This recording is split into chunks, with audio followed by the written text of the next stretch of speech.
बिहारियों को रोजगार के लिए पलायन करना पड़ता है, दूसरे राज्य में जाना पड़ता है, उनके अंदर एक डिपेंडेंसी होती है और दूसरे राज्य में जाकर जिस प्रकार से उनके साथ व्यवहार किया जाता है, जिस तरीके से उनको कहते हैं ना कि उनके साथ मारा पीटा किया जाता है, उन्हें हीन दृष्टि से देखा जाता है, ये बिहारियों को झकझोर रहा है। और इसीलिए ये जो मुद्दा था ये पूरे देश में उठा था बहुत ज़्यादा। जब आप तमिलनाडु की बात करते हैं तो हमने देखा था कि किस प्रकार से तमिलनाडु में बिहारी प्रवासियों मजदूरों की बात की गई थी कि उनको किस तरीके से कहते हैं भत्ता दिया जाता है, जहाँ पे लोगों को 1200 रुपये मजदूरी का भत्ता दिया जाता है, वहीं पे अगर बिहारी मजदूरी की बात करें तो उन्हें 400 800 इस प्रकार से दिया जाता है और एक हीन दृष्टि से दिया जाता है। हमने कई बार देखा है कि वहाँ पे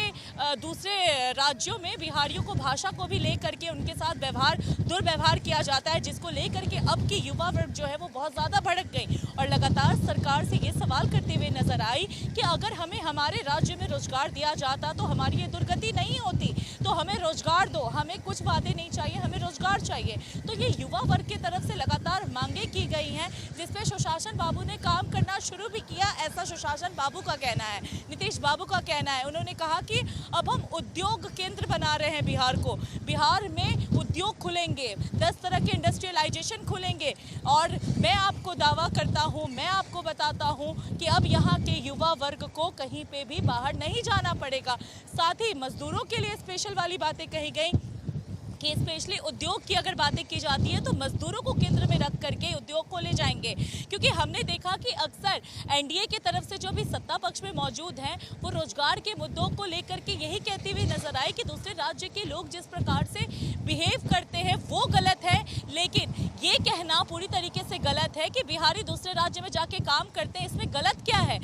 किसी का भी देश एक है और देश में हर किसी को अधिकार है कि वो कहीं भी जा करके काम कर सकता है। यहाँ पर देश बटा हुआ नहीं है, लेकिन लोग बांट रहे हैं इसे। तो ये लगातार कहते हुए हम नजर आए हैं कि इंडिया में हर लोग जो है उसके पास अभिव्यक्ति की आज़ादी है, वो दूसरे राज्य में जा करके काम कर सकता है अगर वो पूरी तरीके से कैपेबल है, अपना खर्चा उठाने को रेडी है और वो पढ़ा लिखा है, तो उसके पास अधिकार है कि वो दूसरे राज्य में भी जाके पढ़ाई करे, दूसरे राज्य में जाके रोजगार करे। लेकिन चूंकि मुद्दा रोजगार का है, मजदूरों का है, तो मजदूरों के लिए हम काम कर रहे हैं, इसलिए उद्योग केंद्र खोले जा रहे हैं। और साथ ही हम आपको ये बता दें कि नीतीश बाबू की तरफ से ये भी कहा गया है कि जब वो डोमिसाइल नीति लागू किए थे, जिसको लेकर के बहुत पहले से मांगे उठ रही थी बिहार में कि डोमिसाइल नीति लागू करो, तो नीतीश बाबू ने अब डोमिसाइल नीति लागू कर दिया है, लेकिन विपक्ष की तरफ से लगातार इस चीज को लेकर के हमलावर होते हुए हमने देखा है। तो जिस प्रकार से आरोप प्रत्यारोप चल रहा है फौजिया, उसमें काम हो रहा है,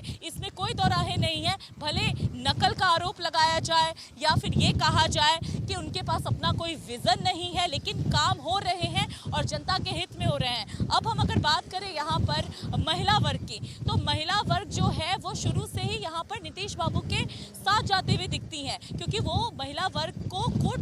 कोर वोट बैंक कहा जाता है नीतीश बाबू का। क्योंकि हमने देखा है जब पहले का बिहार था उसको जंगल राज कहा जाता था, गुड्डा राज कहा जाता था, और अभी भी उसका प्रभाव देखने को मिलता है बिहार में। जब आप लोगों से बात करेंगे, और सबसे बड़ी बात है जब आप पहले के लोगों से बात करेंगे, वो यही कहते हुए नजर आएंगे कि ये आज के लोग क्या बोलेंगे जो उन्होंने उस समय का दौर नहीं देखा, जब हमें घर से निकलना मुश्किल था, जब दिन दहाड़े बच्चों का अपहरण होता था, दिन दहाड़े महिलाओं की इज्जत लूटी जाती थी। तो ऐसा बिहार था जहां पर सांस लेना मुश्किल हो गया था। जंगल राज उसे यूं ही नाम नहीं दिया गया था, उसका खौफ आज भी बिहार वासियों के मन में दिखता है और वो लगातार यही कहते हुए नजर आते हैं कि उस दौर को भी हमने देखा है और सुशासन बाबू के भी दौर को देखा है। तो सुशासन बाबू का नाम, नीतीश बाबू का नाम सुशासन बाबू यूं ही नहीं रखा गया है, उन्होंने काम किया है, ऐसा बिहार वासी भी मानते हैं। और जो लोग उनका विरोध अब कर रहे हैं इस बार के चुनाव में, वो भी कहते हुए नजर आए हैं ग्राउंड जीरो पे कि नीतीश कुमार जो है वो विकास पुरुष हैं, उन्होंने काम किया है बिहार के हित में,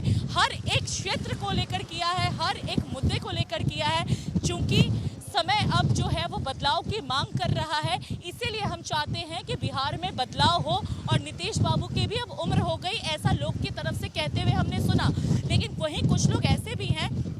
जो ये कहते हुए नजर आ रहे हैं कि नीतीश बाबू में अभी भी वो जज्बा है कि वो बिहार को चला सके। लेकिन विपक्ष की तरफ से ये आरोप लगातार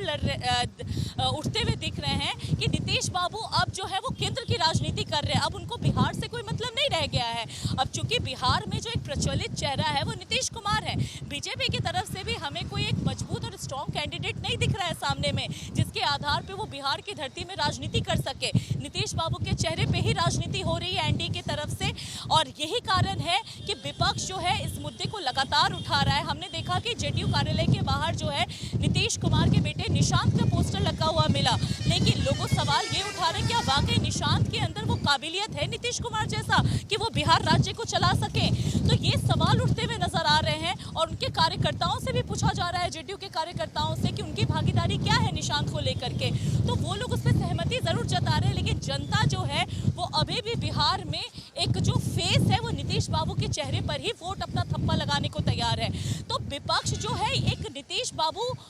के नाम पे भी एक अपना कहते हैं राजनीति का खेल खेल रहा है। वहीं दूसरी तरफ सत्ता पक्ष की तरफ से लगातार यही कहा जा रहा है कि बिहार में नीतीश बाबू ही रहेंगे, ये चेहरा नहीं बदलेगा। तो लगातार जिस प्रकार से सत्ता पक्ष और विपक्ष अपनी बातें मजबूती के साथ रख रहा है, एकजुटता के साथ रख रहा है, वो लोगों के लिए एक संशय का विषय है, लोगों को सोचने पर मजबूर कर रहा है कि लोग इस बार किसकी सुने और किसकी नहीं। जनता भी कंफ्यूज हो रही है, क्योंकि इस बार बिहार को सौगात पे सौगात दिया जा रहा है। जिस बिहार के बारे में लोग बात नहीं करते थे, जिस बिहार को लोग जो है पिछड़े राज्यों में गिनते थे, जिस बिहार के लिए हमेशा ये कहा जाता था कि बिहारी कहीं भी जाते हैं तो तोड़फोड़ मचाते हैं, बिहारियों को हीन दृष्टि से देखा जाता था, आज उस बिहार के लिए पूरे प्रदेशों से नेता एकजुट हुए हैं, चाहे महागठबंधन में बात करें या फिर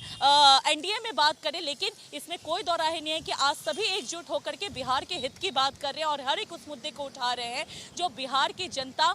शुरू से उठा रही है, अपने हक की बातें उठा रही है। अब आते हैं महिला वर्ग की बात। महिला वर्ग की बात तो खैर मैं बता चुकी हूँ फौजिया, कि महिला वर्ग जो है उनके कोर वोट बैंक है, और युवा वर्ग की भी बातें बता चुकी हूँ। अब बात आते हैं वृद्धाओं की बात करके। तो वृद्धा पेंशन जिस प्रकार से 400 से बढ़ा के 1100 कर दिया गया, लेकिन वहीं तेजस्वी यादव जो हैं वो उन्होंने अपने मैनिफेस्टो में अपनी बातें रखी थी कि जब उनकी सरकार आएगी तो वो वृद्धाओं का पेंशन जो है 1500 रुपये करेंगे। महिलाओं को लेकर के भी कुछ नीति उन्होंने बनाई थी, और वो लगातार यही कहते हुए आए हैं कि जब उनकी सरकार आती है राज्य में और केंद्र में राहुल गांधी की, तो वो किस प्रकार से देश चलवाएंगे, किस प्रकार से बिहार राज्य को विकसित मार्ग पे ले जाएंगे। तो वो लगातार जनता के बीच में अपने मुद्दे रखते हुए नजर आए हैं। लेकिन जब नीतीश बाबू ने वृद्धा पेंशन बढ़ाकर 1100 रुपये कर दिया, तब इसे नकल, यानी कि ये बताया गया कि उनका विजन क्लियर नहीं है, वो हमारी राजनीति कर रहे हैं, अगर उनको बढ़ाना ही था तो वो 1500 रुपये बढ़ा देते। तो काम करने के बावजूद जो है विपक्ष जो है अपने मुद्दे लगातार उठा रहा है, अपनी आवाज़ें उठा रहा है।